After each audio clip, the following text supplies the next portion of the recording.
Hey there, ladies and gents, welcome back to the vlog. My name is Drew. Hope you're having a fantastic day today. And it's actually raining outside, and we have a nice little ambiance in the background. I love the rain. I love going to sleep when it's raining. I love working when it's raining. And like a lot of other people, I also enjoy reading when it's raining. And I figure that it's kind of meta that this all works out, because today we're actually going to be talking about reading. And we have a request from Michael, who asked that I do a video about different books that I have used to make business decisions or have taught me certain things about business, and ones that I can recommend to you guys that will help you along in your journey if you're starting a company or starting a business, whatever it is you choose to do. But before that, shout out to my dog pajama pants. It's a late night. I'm going to be coding here in a little bit, so pulling a late nighter, might as well be comfy while I am programming. And I'm not one to stand on ceremony. I am happy to get in front of you guys in my dog pajama pants. I don't know if you can see it in frame, but yeah, dog pajama pants, all nice and cozy. And without further ado, let's jump into this thing. So I am going to first regurgitate something that you've probably heard since the third grade, and that is that reading is important. Reading helps you to expand your mind, to take on new ideas. That's literally the same thing as expanding your mind. I don't know why I resaid that. Reading has a lot of benefits, I guess is what I'm trying to say. It helps with your comprehension skills, your rhetoric, your vocabulary, all of these different things. And in the world of business specifically, a lot of very successful executives read and read a lot, and not just business books and not just like managerial books, but biographies and fantasy and all other sorts of stuff. So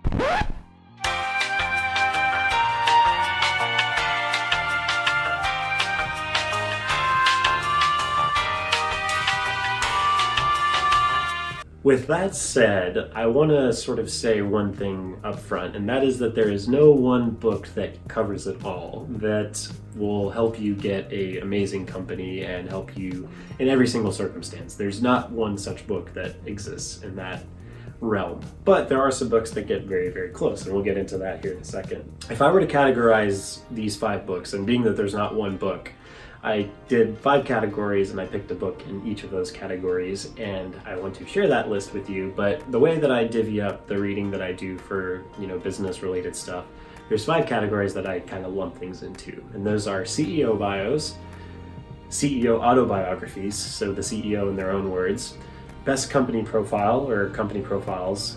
Each of these will be the best category. So best CEO biography, best CEO autobiography, best company profile, best what went wrong story, and finally, best organizational or managerial book.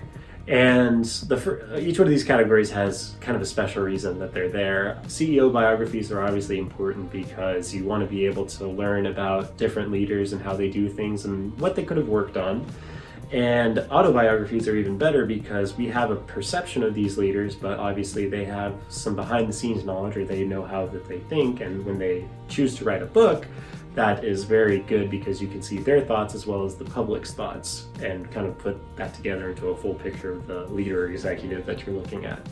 Third is going to be company profiles. So that's all you do in business school, or a greater majority of the things that you do in business school is case study. So you look at a company, you evaluate them based on certain criteria, et cetera, et cetera.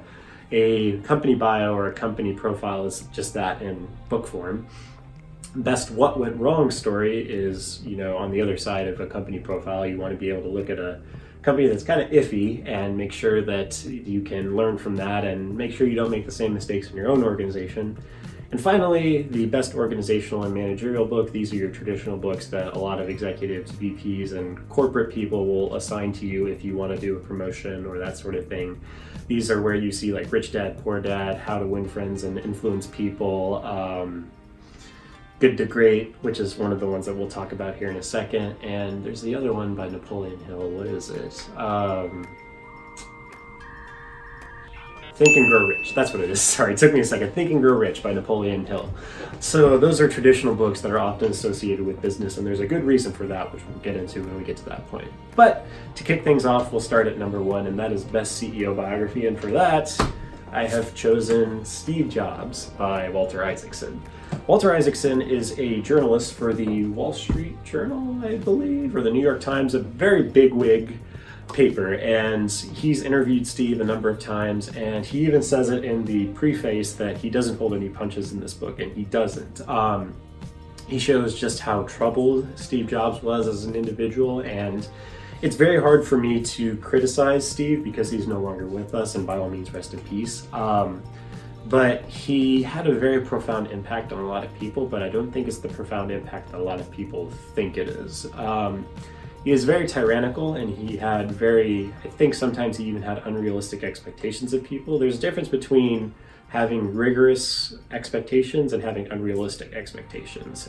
Striving for greatness inherently means that you have to have exacting standards of somebody, but when it becomes unrealistic and you're verbally abusing someone or berating them for things that they can't do or are actually out of their control, that's where it just becomes abusive and non-conducive. And I think there are a lot of instances where Steve did that, unfortunately.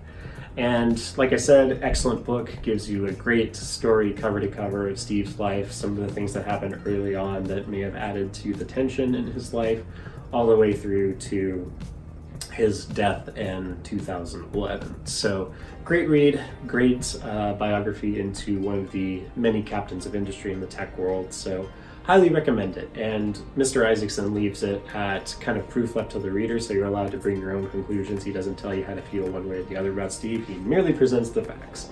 And I think that's good journalism in my opinion. Second is going to be the best CEO autobiography, and for that I have chosen Shoe Dog by Phil Knight.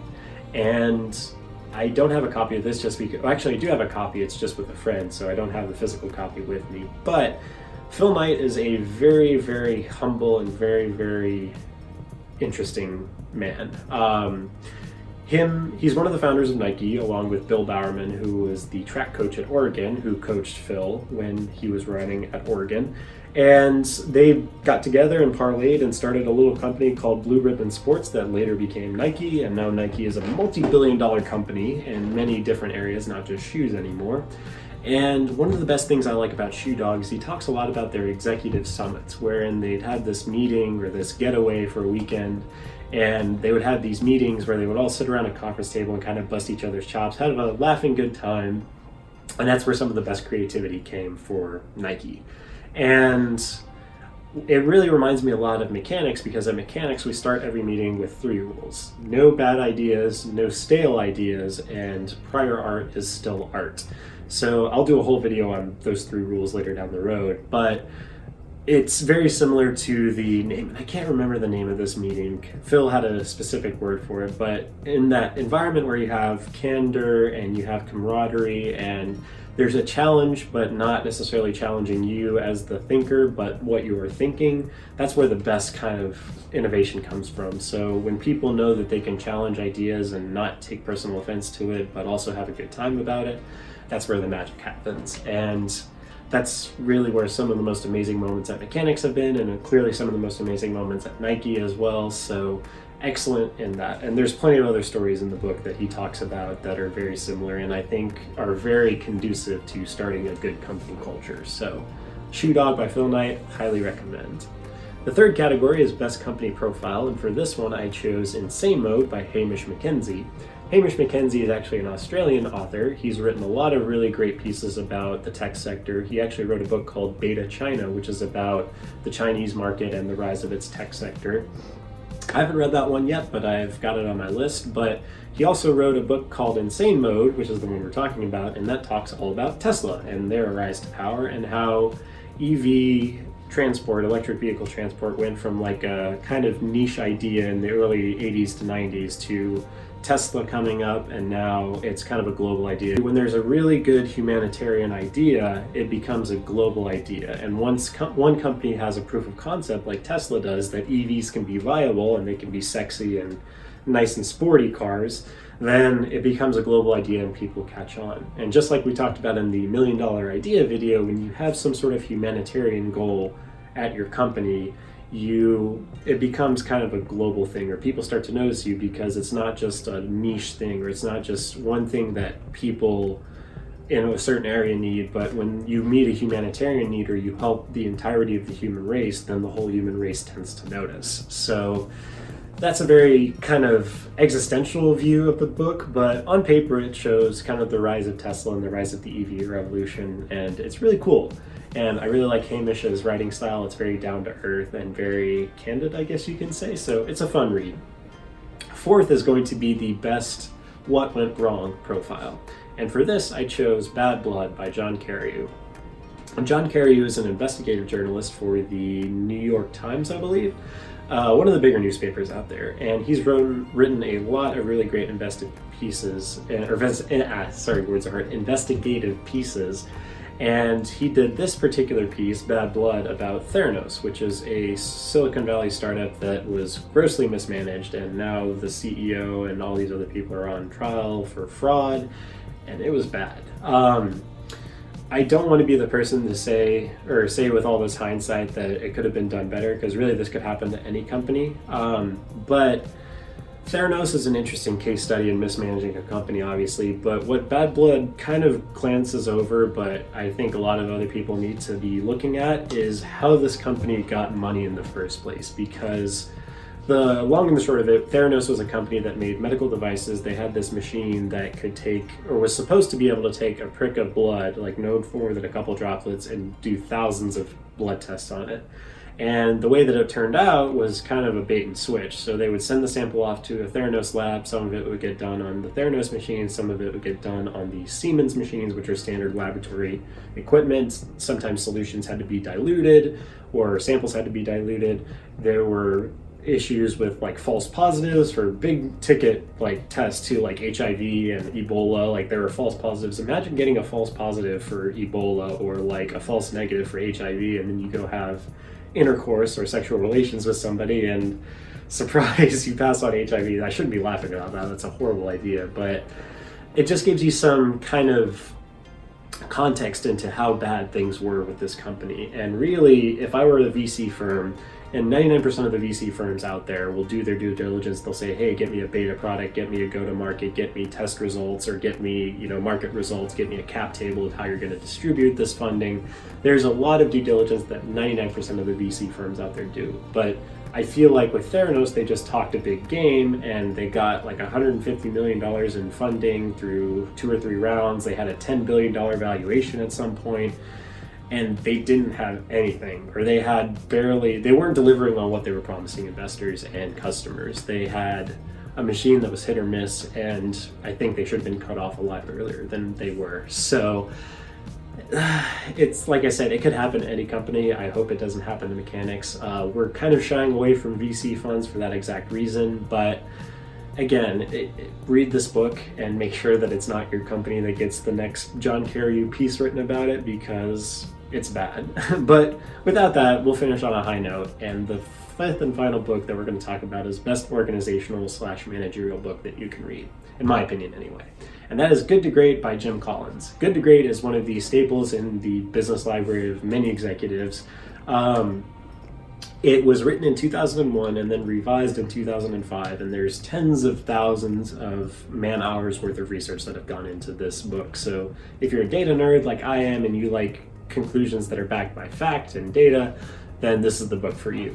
There's plenty of great stories, and a lot of it seems table stake now, like hire the right people and first who, then what, and all those sort of concepts. But back in 2001 and 2005, they weren't so commonplace. So that shows how far we've come in the past 10 years, I would say.